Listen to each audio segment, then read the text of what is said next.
ముఖ్యమంత్రి మాట్లాడతాడు, మీ మంత్రివర్గ సభ్యులు మాట్లాడతారు, ఎవరు పడితే వాళ్ళు ఏది పడితే అది కేసీఆర్ గారిని మాట్లాడుతున్నారు. నియంత్రించండి.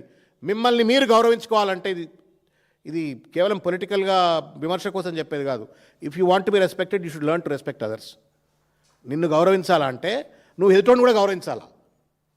గౌరవాలు, సభ్యత, సంస్కారం, సంప్రదాయాలు సర్వనాశనం చేసి పడేసినారు. 2 ఏళ్లుగా విచ్చలవిడిగా జీసస్ క్రైస్ట్ అన్న ఒకరోజు క్రూసిఫై చేసినారు. రోజు క్రూసిఫికేషనే కేసీఆర్ గారిని. కొడుతూనే ఉన్నారు రాళ్ళు పెట్టి. పొద్దు మాపు రాత్రి పరిపాలన చేత కాకపోతే రాళ్ళు కొట్టు, సంపద రాకపోతే రాళ్ళు కొట్టు, స్కాములు చేసి ఎందుకు తప్పు చేసిండ్రు అని అడిగితే రాళ్ళు కొట్టు. రోజు జీసస్ క్రైస్ట్ను క్రూసిఫికేషన్ చేసినట్టుగా రోజు రాళ్ళు కొడుతున్నారు. మళ్ళీ మా 40 ఏళ్ల జీవితాన్ని మీరు గౌరవించరు. We respect you but also learn to respect others. Sir మీరు రెస్పెక్ట్ చేస్తుండొచ్చేమో, మీరు చెప్పండి. మీ ముఖ్యమంత్రి కూడా మీరు సీనియరే కదా పార్టీలో. నిర్ణయాలు వచ్చినాయి ఆయన కాంగ్రెస్ పార్టీలోకైనా. ఆయనకు చెప్పరు మరి. అరే మీ పద్ధతి లేదు భయ, ఇది కాంగ్రెస్ కల్చర్ కాదు భయ, ఆయనకు తెలియదన్నా చెప్పండి మరి. మీరు చెప్పరు, మీకు గౌరవం కావాలంటారు. కానీ ప్రతిపక్ష నాయకుడు అయినటువంటి 50 సంవత్సరాల రాజకీయ సుదీర్ఘ చరిత్ర కలిగిన 70 సంవత్సరాల ఈ వయసు కలిగినటువంటి ఒక తండ్రి లాంటి పెద్ద మనిషిని పట్టుకొని ఇష్టం వచ్చినట్టు మాట్లాడుతుంటే చూస్తూ ఊకుంటారు. ఇది ఎట్లయితుందండి? సోనియా గాంధీ గారిని అట్లే తిడితే ఊకుంటారా? బీజేపీ వాళ్ళు ఢిల్లీలో ఊకుంటారా? బొగ్గు స్కామ్ విషయంలో ఏందేందో చెప్పిండు బట్టన్న. తిమ్మిని బమ్మి చేసేటువంటి ఒక ప్రయత్నం చేసిండ్రు. కానీ నిర్దిష్టంగా రేవంత్ రెడ్డి బావమర్ది కోసం ఈ స్కామ్ జరిగింది అని చెప్పలేకపోయినాడు. పరోక్షంగా ఒప్పుకున్నాడు స్కామ్ జరిగిందని చెప్పని. తర్వాత ఇంకొక ముఖ్యమైన విషయం ఏంటంటే, నిన్న బయటపెట్టినటువంటి ఒక సోలార్ పవర్ స్కామ్ విషయం కూడా హరీష్ రావు గారు ఇంకొక స్కామ్ బయటపెట్టిండు. రోజో స్కామ్. పరిపాలన చేయమంటే, ప్రజలకు ఇచ్చిన వాగ్దానాలు అమలు చేయమంటే దోపిడి మీద పడ్డారు కాబట్టి ఇంకో స్కామ్, సోలార్ పవర్ స్కామ్. దాని గురించి కూడా ఒక్క మాట మాట్లాడలే బట్టి విక్రమార్క గారు. ఇవాళ ఒక ముఖ్యమైనటువంటి ఒక అంశం చెప్పి నేను ముగించదలుచుకున్నా. పరిపాలన చేస్తున్నారా, పరాచకాలు ఆడుతున్నారా? దయచేసి ఈ క్యాబినెట్ తెలంగాణ సమాజానికి సమాధానం చెప్పాలా. దోపిడి కోసం పారదర్శకమైనట్టుగా ప్రభుత్వం అని చెప్పని విచ్చలవిడి దోపిడి కోసమే మీరు గద్దెనెక్కి కూర్చున్నారా, గద్దెల లెక్క అని చెప్పని ఇవాళ మేము ప్రశ్నిస్తూ ఉన్నాం. ఏది అవినీతేనా? తెలంగాణ రైజింగ్ అని చెప్పని ప్రజలను మభ్యపెడుతూ, మీడియాను మభ్యపెడుతూ ఇవాళ తెలంగాణ రైజింగ్ అని చెప్పని తప్పుడు ప్రచారం చేసుకుంటున్నట్టు ఈ ప్రభుత్వం, రేవంత్ రెడ్డి, మీ పాలన ఫాలింగ్, కేసీఆర్కు ఉన్నటువంటి ఒక ఫాలోయింగ్, అడ్మిరేషన్ రైజింగ్. మీ పాలన ఫాలింగ్ డౌన్, కేసీఆర్ పట్ల ఉన్నటువంటి ఒక ప్రేమ, అభిమానం ఇవాళ వారికి ఉన్నటువంటి ఒక ఫాలోయింగ్ మళ్ళీ రైజింగ్ అవుతూ ఉంది.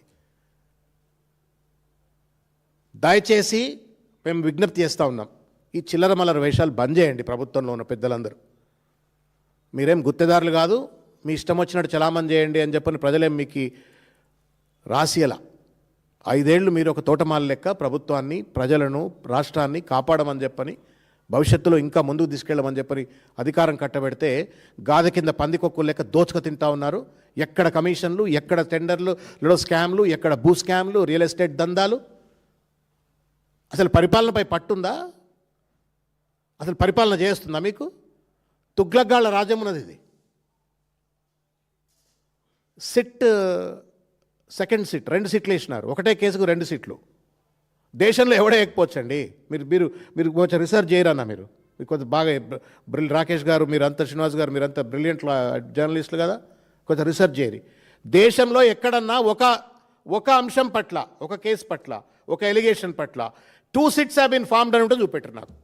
మళ్ళీ కొండంత రాగం తీసి ఏదో కొండంత వెల్కన్ పట్టినట్టుగా 2 ఏళ్ళు అయిపోయింది, ఇంతవరకు ఏంది కథ అంటే ఏం లేదు.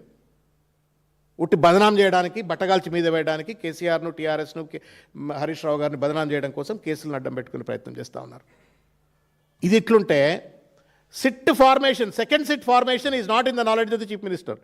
ముఖ్యమంత్రి తెలవకుండా హోంమంత్రి ఆయన దగ్గర ఉంటుంది, ఆయనకు తెలవకుండా సిట్ వేసిండ్రు అని చెప్పని పేపర్లో వార్తలు వచ్చినాయి కదా. మీరు చెప్పరు మరి ఆయన ముఖ్యమంత్రిగా పరిపాలన చేస్తున్నాడా, లేకపోతే పరాచకాలు ఆడుతున్నారా? పొద్దున్న లేస్తే కమాండ్ కంట్రోల్ సెంటర్లో కూర్చుంటాడు. ఆమె రైట్ అన్నా? కూర్చుంటాడు కదన్నా.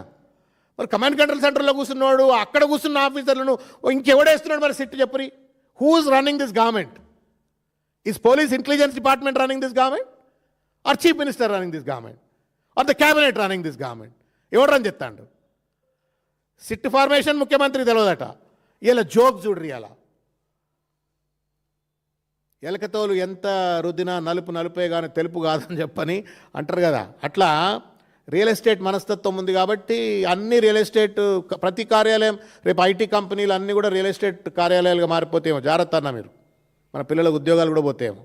టీ హబ్ రేవంత్ రెడ్డి కేటీఆర్ గారు ఒక మహోన్నతమైన ఆలోచనతోటి ప్రపంచానికే ఒక ఆదర్శంగా ఉండాలని చెప్పని, అదొక ఇంక్యుబేషన్ సెంటర్గా మారాలని చెప్పని, యూత్ను ఔత్సాహిక వ్యాపారవేత్తలు ఎవరైనా దోడ బికమ్ ఎంటర్ప్రినర్స్ అనుకున్నటువంటి వాళ్లకు అన్ని రకాల సహాయ సహకారాలు ఉండాలని చెప్పని ఒక ఇంక్యుబేషన్ సెంటర్ మాదిరిగా, ఒక ఎంటర్ప్రినర్షిప్ హబ్, ప్రమోషన్ హబ్ మాదిరిగా టీ హబ్ పెట్టి దాంట్లో అక్కడికి వెళ్ళి మిసైళ్ళు తయారీ, రాకెట్ల తయారీ కూడా అవుతున్నట్టుగా మనం చూసినాం. మనం దాన్ని అదేంది రిజిస్ట్రేషన్ ఆఫీస్ కదనా, రిజిస్ట్రేషన్ ఆఫీస్. రియల్ ఎస్టేట్ ప్లాట్లు అమ్మేటోళ్ళు కొనేటోళ్ళు కాబట్టి మంచి అద్దాల బంగ్లా కావాలనుకునేమో పెద్ద మనిషికి